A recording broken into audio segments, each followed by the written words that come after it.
인간의 머리로 이해할 수 없고 설명하기 힘든 일들이 연달아 일어날 때가 있습니다. 12형상이라고 들어보셨습니까? 사랑이요? 구마에 도움이 된다면 못하는 짓이 없어요. 구마자의 힘을 확인했음에도 방관하는 거 역시 살인입니다. 수녀가 무슨... 참 말씀 짜증나게 하시네.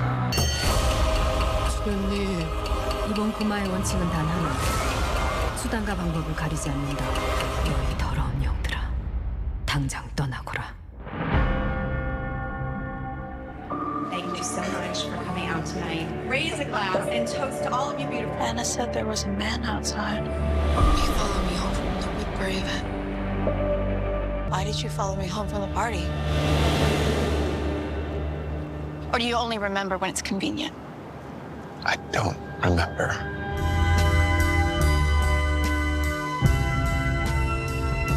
You don't know what you're doing?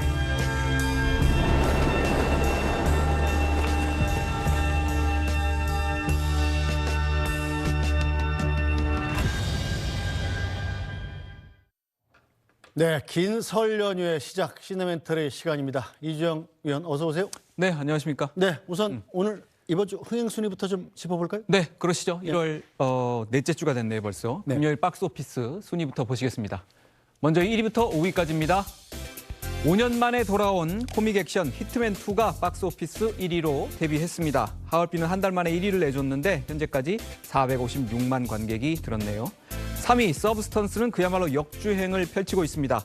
5위에 오른 검은 수녀들은 오늘 정식 개봉하는데 개봉 첫날 어떤 성적을 올릴지 궁금합니다. 6위부터 10위까지 보여주시죠. 소방관이 6위인데 380만, 7위 위키드 220만입니다. 8위 극장판 짱구는 못 말려도 75만이나 봤습니다. 지난번 방송할 때 추천해드린 더폴 디렉터스 컷은 당시에는 10위권 밖에 있었는데 입소문이 나면서 10위까지 역주행하고 있습니다. 지금까지 오늘의 박스오피스였습니다. 네, 자 오늘 첫 번째로 소개해 주실 영화는 뭔가요? 네, 오늘 개봉한 따끈따끈한 영화입니다. 송혜교, 전여빈 주연의 검은 수녀들입니다. 송혜교 씨 오랜만에 보네. 그렇습니다. 거의 10년 만, 11년 만이라고 합니다. 뭐 검은 사제들이란 영화 혹시 아시죠? 거기에 무슨 자매편 같은 건가요? 일종의 스피노프 영화라고 할 수 있습니다. 감독이 근데 다르고 주연 배우도 다르기 때문에 예, 뭐 같은 영화. 근데 제작사는 같아요. 네, 그래서 스피노프라고 할 수 있고요. 검은 사제들은 이제 파묘를 내놓은 장재현 감독이 예, 연출했던 영화였고 김윤석 그리고 강동원 배우가 사제로 나왔었죠. 근데 이번에는 제목처럼 수녀 두 사람이 주인공입니다. 네, 지난해 이 파묘 천만 영화를 찍었잖아요. 네. 그 연초부터 이 오컬트 무비가 나왔네요. 그렇습니다. 오컬트 영화를 꾸준히 만들어온 장재현 감독이 파묘를 크게 성공시킨 게 어떻게 보면 일종의 기폭제 역할을 하고 있는 것 같습니다. 오컬트 장르 범위를 조금 넓게 보면 2023년에 뭐 천박사 테마연구소 이런 영화가 나왔었고요. 지난해는 핸섬 가이즈 같은 오컬트성 영화가 나왔고 올해도 박신양 주연의 사흘 그리고 검은 수녀들이 개봉하는데 올해 앞으로도 뭐 애니메이션 테마로 그리고 마동석 주연의 데몬 헌터스 등이 개봉을 앞두고 있습니다. 아무래도 지금 난세다 보니까 분들이 이런 초자연적인 것에 관심을 보이는 게 아닌가 이렇게 생각이 되기도 하고 실제로 최근 몇 년 동안 또 이 주술과 관련된 일들이 사회적인 이슈가 되기도 했었죠. 유명한 분들도 많죠.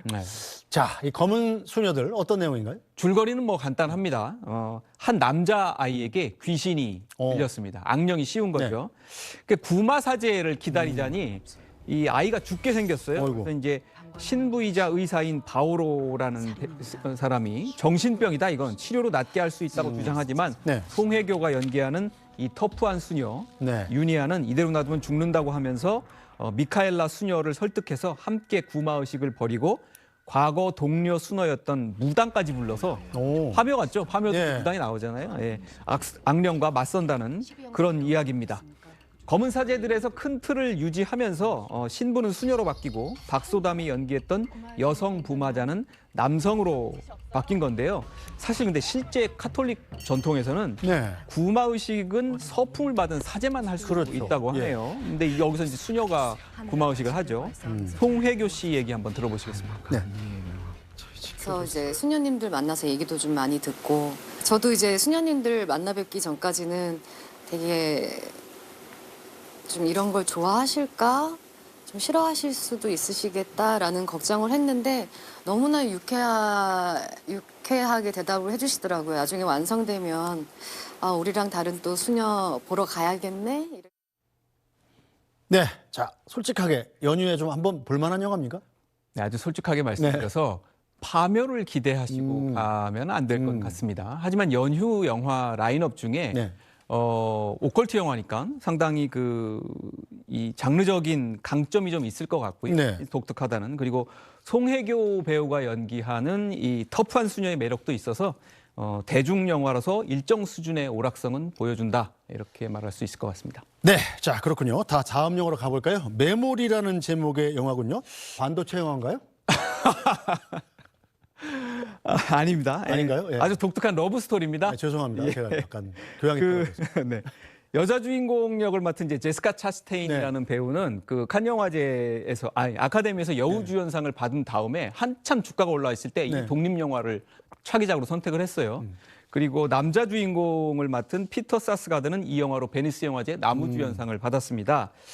저는 이 영화는 이제 사정이 있어서 좀 이틀에 나눠서 봤는데 이 영화를 보자마자 다시 한번 바로 봐야겠다. 한 번에 이런 생각이 영화가 그런 긴가 봐요? 이틀에 나눠서 볼 때. 아니 지금 사정이 시간이 있어가지고. 중간에 필요해서 나가야 네, 돼서. 보기가 좀 어려워서. 예. 네. 자, 독특한 러브 스토리라고 하시던데 이게 네. 어떤 내용인가요? 남자는 알츠하이머에 걸려서 이 단기 기억을 상실해가는 상태입니다. 그리고 여자는 아버지로부터 성폭행을 당해서 심각한 트라우마를 안고 살아가는 여자입니다. 그러니까 기억하지 못하는 남자와 잊어버리지는 못하는 여자가 뜻하지 않게 만나서 서로에게 녹아드는 그런 러브 스토리인데요. 이 동생과 함께 사는 남자는 지금 나가고 있는 배우죠. 보호를 받는 것 같지만 사실은 동생으로부터 거의 금지산자 취급을 받고 삽니다. 근데 또 착한 딸하고 함께 사는 여자는 아버지의 성폭행 사실은 어머니와 동생이 사실상 묵인을 해요. 아이고. 그러는 바람에 이제 타인을 믿지 못하고 최악이네요, 좀. 방어적인 삶을 살아갑니다. 보통 러브 스토리는 대충 어떤 식으로 이렇게 전개가 되겠다고 짐작이 가는데 이 영화는 줄거리가 어떻게 전개될지 사실 보다 보면 예측이 안 가서 독립 영화로서는 그 점이 어떻게 보면 굉장히 큰 미덕이라고 할 수 있습니다. 이 상처받은 영혼들이 진심으로 자신을 존중하고 사랑하는 사람을 만났을 때 어떻게 변해갈 수 있는지 보여주는 영화입니다. 그리고 이 영화 테마곡이 아주 좋아요. 그래요? 한번 들어보시겠습니까? 네. 예, 좀 틀어주시죠. 아마 아실 아는 거예요. 노래인데. 네, 대중음악 역사에서 손꼽히는 명곡이죠. 영국의 이제 그 록밴드인 프로콜 하럼이 1967년에 발매한 A Whiter Shade of Pale이라는 노래인데요. 무려 1000만 장이 팔린 히트곡입니다. 네. 이 주제 음악이 영화 곳곳에 나오고 그리고 마지막 장면에서 아주 큰 감동을 줍니다. 네. 자, 이번 주에 드디어 봉준호 감독 기생충 이후에 6년 만에 새 영화를 홍보 시작한다고요? 네, 그렇습니다. 아직 개봉을 한 달 이상 남았는데 이미 굉장히 빠르게 홍보를 시작하는 것 같아요. 한국에서도 미키 세븐틴이라는 영화고요. 이제 복제 인간입니다. 이 친구가 이제 없으면 어려운 일, 위험한 일을 맡아서 하다가 죽으면 또 다른 미키 1, 미키 2, 미키 3 이런 식으로 계속 복제를 해나가는 거예요. SF 영화네요? 네, SF 소설을 원작으로 하고 있고요. 본 감독은 이 소설이 출간되기도 전에 영화사한테 이제 요약문을 받고 매력을 느껴서 바로 내가 하겠다 이렇게 얘기를 했다고 합니다. 워너브라더스하고 봉준호 감독이 이번 주에 영화의 한 20분가량을 미리 기자들한테 보여주면서 다음 달에 세계 최초로 개봉하는 한국 언론을 상대로 기자회견을 했는데요. 저도 전편을 본 게 아니기 때문에 확실히 알 수는 없지만 본 감독 얘기를 이렇게 들어보니까 아마도 설국열차하고 기생충을 이렇게 섞어놓은 것 같은 영화가 나오지 않을까 하는 생각이 들기도 합니다만 정확한 건 뚜껑을 열어봐야 알 수 있겠죠. 본 감독 얘기 잠깐 들어보시겠습니다. 주인공 미키가 처한 상황이 그래서 되게 묘한 것 같아요. 사실 이 죽는 것 자체가 직업이고 죽을 법한 상황이나 현장에 계속 투입이 되고 사람들이 다 기피하고 싶은 그런 위험한 미션을 계속 이 친구한테 집중적으로 주는 거 아니에요. 그리고 이 친구는 어차피 죽어도 다시 재출력 프린팅 될 거니까 괜찮지 뭐라고 하고 이 친구한테 모든 죽을 법한 일들, 위험한 일들을 다 한데 그 일감을 몰아서 주는 거예요. 그러니까 어떻게 보면 되게 좀 비겁하고 잔인한 거죠. 네, 다른 사람도 아니고 봉준호 감독이 만든다니까 더 기대가 되는군요. 자, 다음 영화 두 편 각각 프랑스와 일본 영화라고요? 그렇습니다. 둘 다 사회적 통념에 도전하는 그런 영화인데 하나는 프랑스 영화 애니멀 킹덤이라는 영화고요. 또 하나는 일본 영화 파문이라는 영화입니다. 먼저 프랑스 영화인 애니멀 킹덤부터 소개를 해드리겠습니다. 지난해 프랑스 아카데미라고 할 수 있는 세자르상에서 촬영상, 시각효과상 등 기술 부문에서 5관왕에 올랐어요. 굉장히 많은 받았죠. 그리고 4주 연속 프랑스 톱10을 했고요. 100만 관객이 들었습니다. 예. 근데 이게 수인, 그러니까 짐승 사람을 다루는 영화입니다. 분명히 이제 시각적인 측면에서 어떤 충격, 볼거리를 제공하는 영화긴 한데 이런 철학적인 영화가 또 제작이 되고 대중들의 관심을 받는 걸 봐서 확실히 프랑스다 이런 생각이 들기도 합니다. 정체불명의 바이러스가 퍼지면서 사람이 짐승으로 변해갑니다. 저기 지금 날고 있는 게 저게 사람이에요. 네. 그리고 사회는 혼란에 빠지죠. 출퇴근은 좋을 것 같은데요. 저렇게 할 수 있으면. 오늘 계속 농담을 던지시군요. 길 막힐 때 보면 좀 짜증이 나서. 엄마가 이미 동물로 변태됐어요.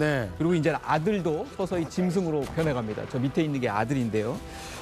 이렇게 짐승으로 변해가는 한 가정의 이야기가 이 영화의 중심이고요. 근데 사람들은 당연히 이제 수인들을 기피와 혐오의 대상으로 생각하잖아요. 보통 일반적으로. 그래서 여기서 수인은 짐승 사람은 현대 사회에서 외국인 또는 뭐 다른 계급의 사람들 혹은 또는 다른 가치관에 가진 사람들 이런 다양한 타자를 상징하고 있습니다. 네, 자 다음은 일본 영화죠? 예, 파문이라는 영화입니다. 일본에서 여성으로 산다는 것에 관한 이야기고요. 이 영화 역시 이제 일본에서 좋은 비평을 받았어요. 우리에게는 이제 카모메 식당으로 잘 알려진 여성 감독이죠. 오기가미 나오코 감독의 영화입니다. 저게 지금 밥을 먹는 게 남편인데요. 동일본 대지진 직후에 집을 나가가지고 10년 만에 돌아왔는데 암이 걸렸어요. 네, 그렇게 돌아오고 대학에 지금 나간 건 이제 아들인데 대학에 들어가면서 집을 떠난 아들은 오지랖 넓은 청각장애인 여친을 데리고 오지만 혼자 살던 주인공인 요리코는 뭔가 자신의 영역을 이렇게 침범당한 것 같은 그런 느낌을 받습니다. 차라리 없는 것만도 못한 가족 2명이 돌아온 거군요. 그래서 요리코는 이제 인생의 공허함을 사실 생명수를 운운하는 사이비 단체에 빠져서 달래고 있었는데 갑작스런 남편의 등장으로 그녀의 삶은 다시 헝클어집니다. 답답하기 짝이 없는 일본 가부장 사회를 다시 만난 요리코는 과연 이 난관을 어떻게 헤쳐나갈까요? 엔딩 씬이 무척이나 속이 시원한 블랙 코미디 영화입니다. 네, 자 마지막으로 요즘에 뜻밖의 돌풍을 일으키고 있는 역주행 영화를 소개해 주신다고요? 네. 데미모 잘 아시죠? 우리 톰 행커 세대의 굉장한 스타 아닙니까? 네, 브루스 윌리스하고 또 엮어서 생각하지 않을 수가 없죠. 네, 브루스 윌리스가 그러고 보니까 지금 그 알츠하이머를 좀 앓고 그 데미모하고 또 이렇게 친구처럼 지낸다는 거 아니에요? 그렇더라고요. 전 남편, 전 부인인데 미국 사회의 또 특징이라고 할 수 있을 것 같아요. 이 데미모에게 배우 인생 최초로 여우주연상을 안긴 그런 영화입니다. 골든글러브 여우주연상을 받았고요. 서브스턴스는 한 달 열흘도 더 전에 6위로 개봉을 했는데요. 한참 역주행을 하더니 오늘은 3위까지 올라와 있습니다. 독립예술영화로는 이제 홈런이라고 할 수 있는 27만 관객을 동원하고 있고요. 제가 사실 이 영화를 벌써부터 소개해드리려고 했었는데 개봉할 때 이 계엄 사태 때문에 계속 방송이 빠지는 바람에 소개를 못 드렸어요. 죄송합니다. 네. 프랑스 코랄리 피르자 감독의 영화고요. 영국과 프랑스 합작 영화지만 주연 배우들은 할리우드 배우들이 맡았습니다. 왕년의 스타 데미 무어 지금 나가고 있죠. 가 영화 속에서도 왕년의 스타 엘리자베스 역으로 나옵니다. 그런데 이 데미 무어가 지금은 늙었다는 이유로 TV 에어로빅 프로그램에서도 잘리는 수모를 겪다가 서브스탄스란 약물을 주입해서 격주로 젊은 저 약물을 주입하면 젊은 여성으로 환생을 하면서 벌어지는 이야기를 그립니다. 이 주연 배우들의 노출이 상당히 심한 청불 영화지만 전혀 야하다는 생각은 들지 않습니다. 현대사의 외모 지상주의를 비판하는 어떻게 보면 바디 호러 영화다 이렇게 얘기를 평가를 받고 있는데 영화적 표현을 이제 끝까지 밀어붙이면서 관객을 살짝 충격에 빠뜨리는 그런 영화입니다. 네, 자 기대와 걱정이 한꺼번에 되는군요. 네, 오늘 말씀 여기까지 듣겠습니다. 이주영 논설위원 잘 들었습니다.